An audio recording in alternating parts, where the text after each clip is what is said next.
अनुराग शर्मा का नमस्कार। बोलती कहानियां कार्यक्रम में एक बार फिर आपका स्वागत है। आज की कहानी का शीर्षक है चुड़ैल। लेखक बलराम अग्रवाल। जरूर कुछ गड़बड़ है। मिसेस खन्ना कई दिनों से वॉच कर रही थी।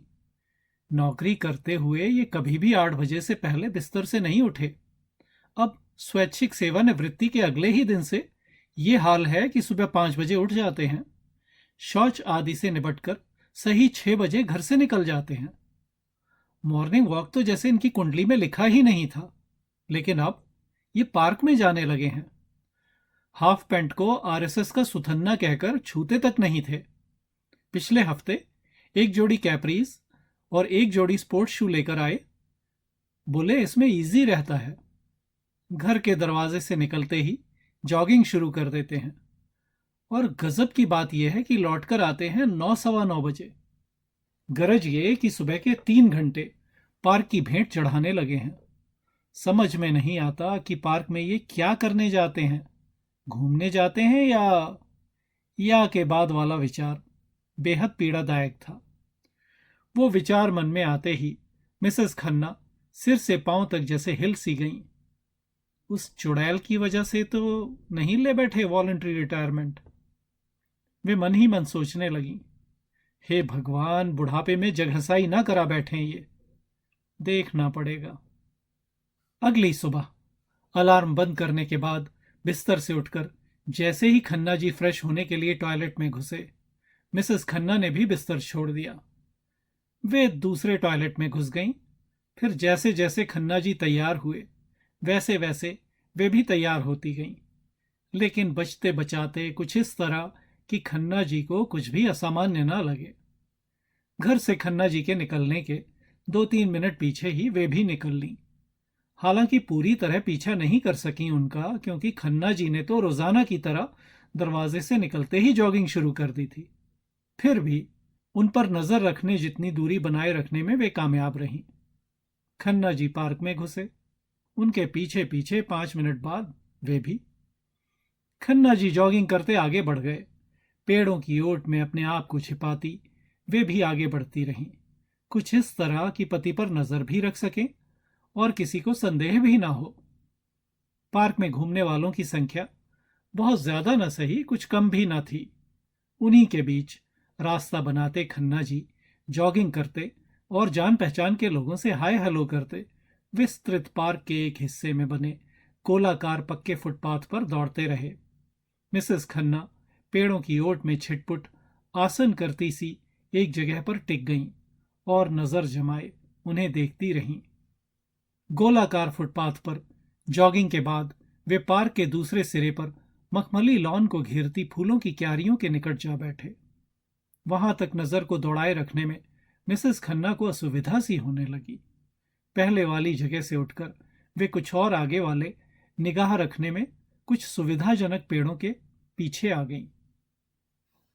कुछ एक आसनों का अभ्यास करने के बाद मिस्टर खन्ना प्राणायाम करने लगे हैं, ऐसा उन्होंने देखा।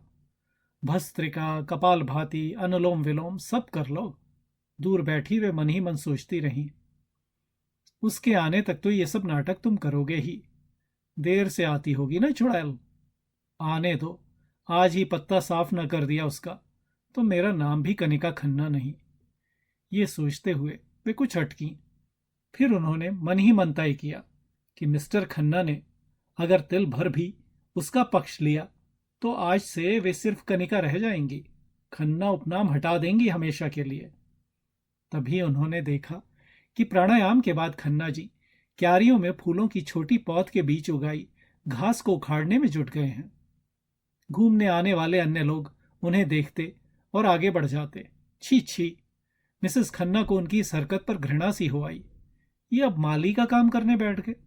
माना इन्हें बहुत शौक है फूलों और पौधों का, माना कि घर में एक गमला तक रखने की जगह कभी नहीं रही और उनकी ये इच्छा हमेशा मन की मन में दबी रही, लेकिन इसका यह मतलब तो नहीं कि यहां पार्क में आकर। करीब आधे घंटे तक खन्ना जी घास उखाड़ने के इस काम में लगे रहे। उखड़ी घास को एक और फेंक आने के बाद वे फूलों पर मंडराती तितलियों के पीछे बच्चों की तरह दूसरी, तीसरी, चौथी क्यारी तक दौड़ने लगे। बैठी हुई तितली के परों तक झुककर वे उसके रंगों को निरखते परखते और उसके बैठे रहने तक बुत बने खड़े रहते, बिल्कुल ऐसे जैसे इतने निकट से तितली पहले कभी देखी ही ना हो। भाग लो, तितलियों के पीछे भाग लो इस उम्र में जितना जी चाहे। बैठी बैठी मिसेस खन्ना उन पर कुड़ती रहीं। मजा तो तब आएगा बच्चू, जब वो गंदी मक्खी पार्क में आएगी और मैं तुम्हारे सामने अपनी इसी चुटकी से उसे मसल डालूंगी। उधर वे बुत बने खड़े थे कि रबर की एक गेंद उनके पांव पर आकर लगी। उनका ध्यान भंग हुआ। वे धीरे से दाईं ओर झुके और गेंद को उठा लिया। अंकल इधर, जल्दी जल्दी!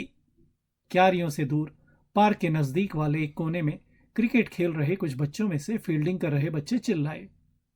उन्होंने चिल्ला रहे बच्चों की ओर गेंद को न उछालकर उसे जहां का तहां डाल दिया और जोर से चिल्लाए, ओए, मैं अंपायरिंग करूंगा, फील्डिंग नहीं। ये कहने के साथ ही फूलों और तितलियों का साथ छोड़कर वे बच्चों की उन टीमों का अंपायर बनकर विकेट्स के निकट जा खड़े हुए। दूर पेड़ की ओट में बैठी मिसेस खन्ना उनकी इन अजब गजब हरकतों को देखती रहीं।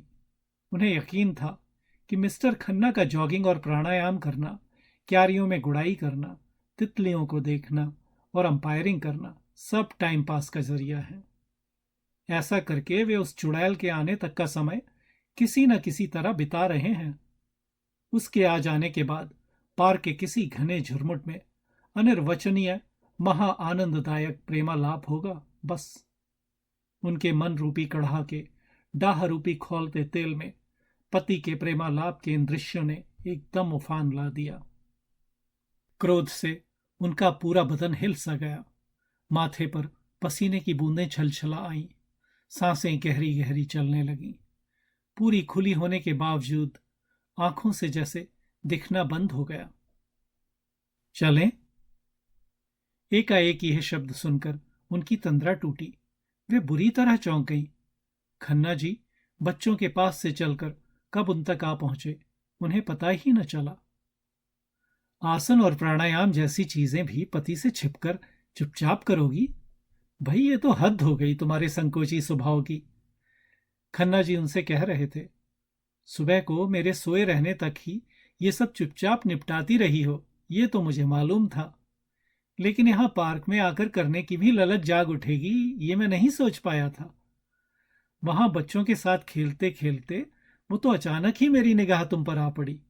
चलो अच्छा रहा, कल से साथ ही निकल आया करेंगे दोनों। नहीं नहीं, पति की ये बात सुनते ही अपनी जगह से उठती हुई वे तिलमिलाई सी बोली।